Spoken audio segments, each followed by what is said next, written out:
manajemen kinerja. Di sini kami mengangkat salah satu kasus tentang penurunan kinerja di PT Garuda Indonesia.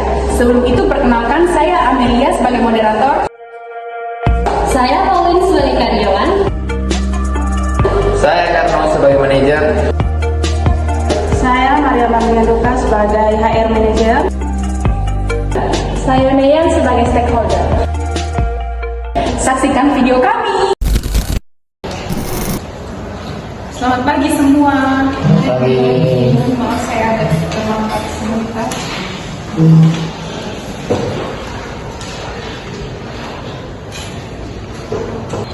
Sebelumnya terima kasih untuk kehadiran kita semua.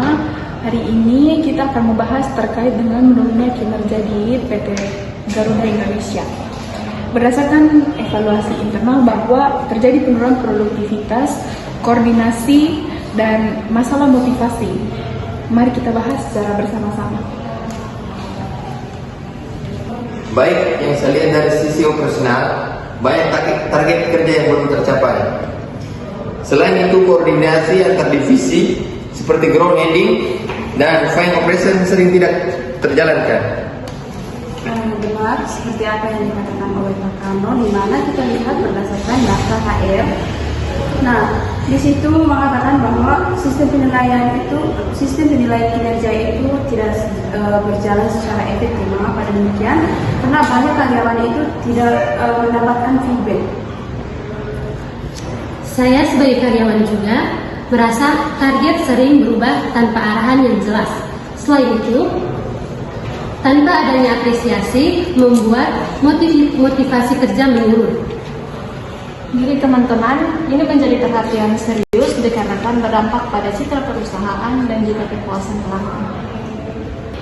Terima kasih untuk beberapa pendapat dari kalian. Mari kita secara bersama-sama mencari solusi terkait masing-masing perspektif. Baik, di sini saya sebagai manajer, saya ingin mengusulkan adanya standar kerja yang lebih jelas atau SOP dan peningkatan koordinasi melalui briefing rutin.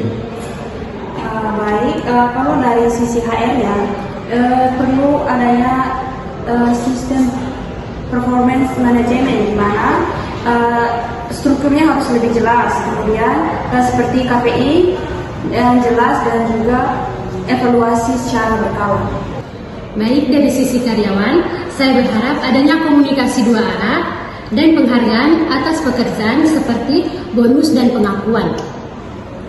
Manajemen juga bisa meningkatkan kepemimpinan yang lebih inspiratif dan juga transparan. Oke, berdasarkan solusi yang telah kita dengarkan bersama, maka di sini kita bisa menggunakan teori goal setting theory yang dimana yang dikeluarkan dari Niki, di mana target harus spesifik dan jelas agar karyawan itu termotivasi. Nah, selain yang dikatakan oleh Ibu Marlin, teori motivasi Hartsberg juga penting untuk memperhatikan faktor motivator seperti penghargaan dan pengembangan karir. Dan jangan lupa penerapan manajemen kinerja, yaitu perencanaannya, monitoring, dan evaluasi kinerja yang berkelanjutan. Oke, baik, saya di sini akan mendapatkan sedikit rekomendasi dari HR Marlin, yaitu yang pertama itu meningkatkan koordinasi tim dan yang kedua memperjelas SOP kerja. Saya juga akan menambahkan yaitu memberikan apresiasi dan juga komunikasi yang lebih baik. Baik, terima kasih untuk diskusi singkat kita hari ini. Semoga kita dapat solusi dan kita semua dapat melakukan kinerja karyawan dan memperbaiki kinerja karyawan ke depannya. Terima kasih. Ya, terima kasih juga Pak. Terima kasih sudah menonton video